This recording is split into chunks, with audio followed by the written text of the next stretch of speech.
예수님도 십자가에서 죽으셨습니다. 여기까지만 보면 절망이죠. 하지만 예수님에게 죽음은 끝이 아니었습니다. 예수님은 죽음의 권세를 이기시고 다시 부활하셨습니다. 그래서 예수님의 부활하심은 죽음 아래 놓여있는 우리 인간에게 가장 좋은 소식, 가장 복된 소식입니다. 예수님 부활의 소식은 복음 중에 복음. 우리에게 들려주는 좋은 소식이 많이 있지만 그 중에 가장 좋은 소식이 예수님의 부활의 소식입니다. 오늘 본문에서 사도 바울은 예수 그리스도의 복음, 가장 좋은 소식을 선포하고 있습니다. 1절에 이렇게 말씀하고 있죠. 형제들아, 내가 너희에게 전한 복음을 너희에게 알게 하노니 이는 너희가 받은 것이요 또 그 가운데 선 것이라. 너희가 만일 내가 전한 그 말을 굳게 지키고 헛되이 믿지 아니하였으면 그로 말미암아 구원을 받으리라. 내가 너희에게 복음을 전했다 그랬어요. 왜 바울이 전한 것이 복음인가? 바울이 전한 말을 헛되이 믿지 아니하면 그로 말미암아 너희가 구원을 얻으리라. 우리에게 구원을 주는 소식이기 때문에 예수 그리스도 주님의 부활은 우리에게 복음이 되는 겁니다. 바울이 전한 복음 한마디로 말하면 예수님의 죽으심과 부활의 복음이다. 이렇게 말할 수 있습니다. 그것을 3절과 4절에서 말씀하고 있는데요. 우리 3절과 4절을 다시 한번 같이 읽겠습니다. 내가 받은 것을 먼저 너희에게 전하였노니 이는 성경대로 그리스도께서 우리의 죄를 위하여 죽으시고 장사 지낸 바 되셨다가 성경대로 사흘 만에 다시 살아나사. 복음이 무엇인가? 예수님의 죽으심이 복음이에요. 왜 죽음이 복음입니까? 죽음은 절망이지만 그 죽음이 우리에게 좋은 소식이 되는 이유는 나를 위한 죽음이기 때문에 그렇습니다. 오늘 말씀에서 바울은 예수님께서 성경대로 죽으셨다 그랬어요. 돌발적인 죽음이 아닙니다. 갑자기 예수님에게 예측하지 못했던 일이 벌어져서 예수님께서 십자가에 허망하게 죽으신 것이 아니라 예수님의 죽으심은 성경대로의 죽으심이다. 이렇게 말씀하고 있죠. 이 시대는 구약 성경밖에 없을 때예요. 우리가 지난주에 고난주간 특별 새벽기도 회를 했는데요. 주제가 뭐였죠? 구약에서 만나는 십자가. 구약에도 예수님의 십자가가 그 안에 담겨 있음을 저희들이 한 주간 동안 봤습니다. 6월절에 어린 양을 잡았죠. 그 어린 양의 뼈를 꺾지 말라고 했어요. 6월절에 희생당한 그 어린 양. 그 어린 양 때문에 이스라엘 백성들의 장자가 죽지 않았는데 바로 여기에서도 우리가 예수님의 십자가를 볼 수 있습니다. 이스라엘 백성들이 광야에서 불뱀에 물려 죽어갈 때 모세가 노스로 뱀을 만들어서 장대 꼭대기에 달았습니다. 그것을 보는 자는 살았는데 예수님께서 직접 그 사건을 언급하시면서 인자도 그와 같은 모습으로 달릴 것이다. 그 사건이 예수 그리스도의 십자가를 의미하는 것임을 밝히셨습니다. 이사야서 53장에 이사야 선지자는 마치 예수님보다 700년 전에 살았지만 예수님의 십자가를 곁에서 목격하는 사람처럼 예수님의 십자가를 상세하게 묘사했습니다. 외형만 묘사한 것이 아니라 그 의미까지도 아주 정확하게 밝힌 것을 우리가 봤습니다. 예수님의 십자가, 하나님께서 창세기 3장 15절에 뱀의 머리를 상하게 하겠다 약속하셨는데 그 하나님의 약속 언약이 예수님의 십자가를 통해서 이루어진 것이죠. 그래서 예수님의 죽으심이 우리에게 복음이 되는 이유는 다름이 아니라 예수님의 죽으심이 성경대로 예언된 그 죽음이 나와 관련이 있기 때문에. 이게 가장 중요한 거 아닙니까? 예수님의 죽으심이 오늘 나와 무슨 관계가 있는가? 오늘 바울이 그 사실을 우리에게 구체적으로 언급합니다. 우리를 위하여 죽으셨다. 성경대로 죽으셨다. 우리가 오늘도 사도신경으로 신앙을 고백했습니다. 사도신경에 보면 예수님의 죽으심에 대한 분명한 고백이 있죠. 본디오 빌라도에게 고난을 받으사 십자가에 못 박혀 죽으시고. 우리가 예수님의 죽으심을 늘 우리의 신앙으로 고백하는데 조금 아쉬운 게 있어요. 뭐가 아쉽냐 하면 우리 고백이 다 사실이지만 본디오 빌라도에게 고난을 받으사 십자가에 나를 위하여 못 박혀 죽으시고. 저는 그렇게 고백하면 더 좋을 텐데 이런 아쉬움을 좀 가지고 있습니다. 그만큼 예수님의 십자가는 그 시대에 있었던 역사적인 사실, 객관적인 사실이 아니라 나와 무슨 관계가 있느냐.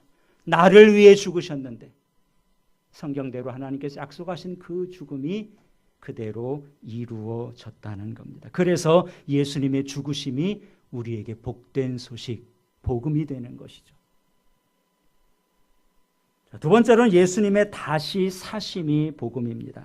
4절에 장사 지낸 바 되셨다가 성경대로 사흘 만에 다시 사셨다. 자, 예수님이 장사 지낸 바 됐다는 것을 강조한 것은 예수님의 죽음이 확실하다는 것을 우리에게 보여주기 위함이에요. 예수님이 십자가에서 확실히 죽으셨다. 그래서 무덤에 장사되었고 사흘 동안 무덤에 계셨다. 그래서 예수님의 부활은 죽음으로부터의 부활이라는 겁니다. 잠시 정신을 잃었다가 다시 정신을 차리신 것이 아니라 예수님은 우리를 위해서 완전히 죽으셨다, 다시 살아나셨다는 거죠. 예수님의 부활 역시 성경대로 부활하신 겁니다. 그래서 성경에 예수님의 부활을 보여주는 구절도 많이 찾을 수 있는데요. 우리가 지난주에도 봤던 것처럼 구약의 요나 선지자에게서 볼 수 있죠. 예수님께서 이렇게 말씀하셨습니다. 악하고 음란한 세대가 표적을 구하나 선지자 요나의 표적밖에는 보일 표적이 없느니라. 요나가 밤낮 사흘 큰 물고기 뱃속에 있었던 것 같이 인자도 밤낮 사흘 동안 땅 속에 있으리라. 요나가 물고기 뱃속에 들어간 거 우리가 잘 알고 있습니다.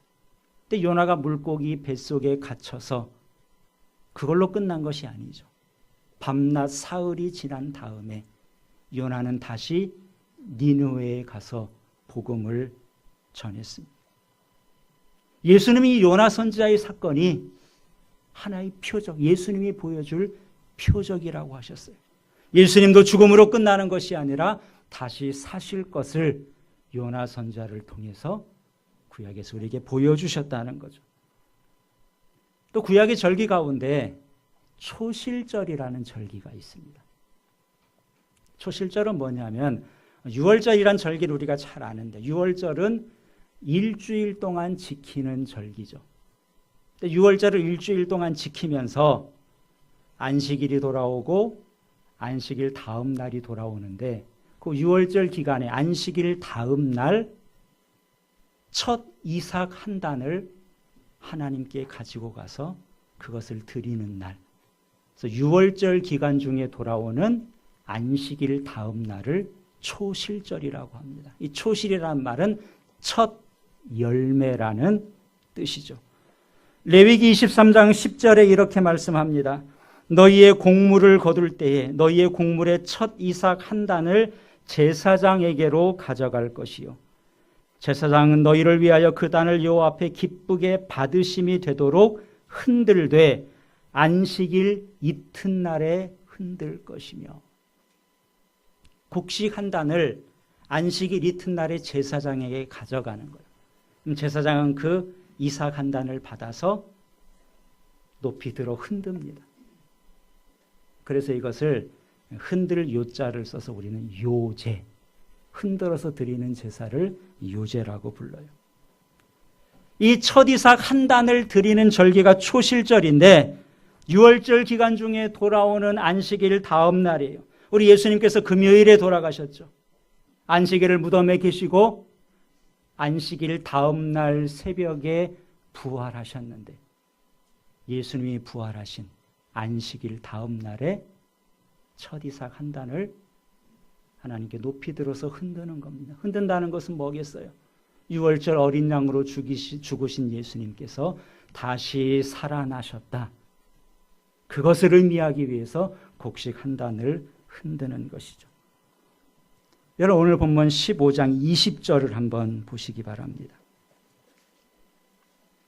고린도전서 15장 20절 말씀을 우리 같이 읽습니다. 그러나 이제 그리스도께서 죽은 자 가운데서 다시 살아나사 잠자는 자들의 첫 열매가 되셨도다. 잠자는 자들에게 첫 열매가 됐다는 것, 바로 그 말이에요. 유대인들은 이 말의 의미를 너무도 잘 알고 있죠.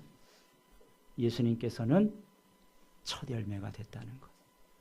안식일 다음 주일 새벽에 부활한 것. 우리를 위해서, 우리도 동일하게 그렇게 하나님 앞에 부활의 열매로 나타날 것을 예수님이 증명하기 위해서 첫 열매로 부활하셨습니다. 이처럼 예수님은 성경대로 죽으시고 성경대로 다시 사셨습니다. 부활은 초자연적인 사건이에요. 사람의 이성으로는 믿기 힘든 일입니다. 그럼에도 예수님이 부활하신 것은 확실한 사실이고 그것을 증명하는 예수님의 부활을 직접 목격한 사람들이 많이 있는데 이것을 오늘 본문 5절 이하에서 바울이 고백합니다. 게바는 베드로죠. 게바에게 보이시고 후에 12제자에게와 그 후에 500여 형제에게 일시에 보이셨나니 7절에 그 후에 야고보에게 보이셨으며 그 후에 모든 사도에게와 맨 나중에 만삭되어 되지 못하고 난 자 같은 내게도 보이셨다. 죽었다가 다시 살아났다는 것. 믿기 힘든 일이지만 그렇지만 부활의 증인들이 많이 있다는 것.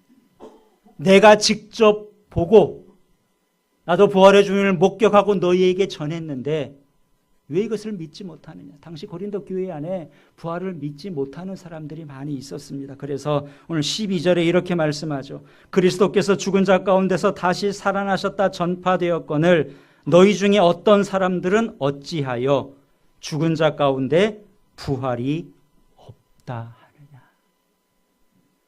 바울이 부활을 확신하고 그들에게 분명히 전했음에도 불구하고 고린도 교회 성도들 가운데도 믿지 못하는 사람들이 있었다는 것. 요즘도 그런 사람이 얼마든지 있습니다.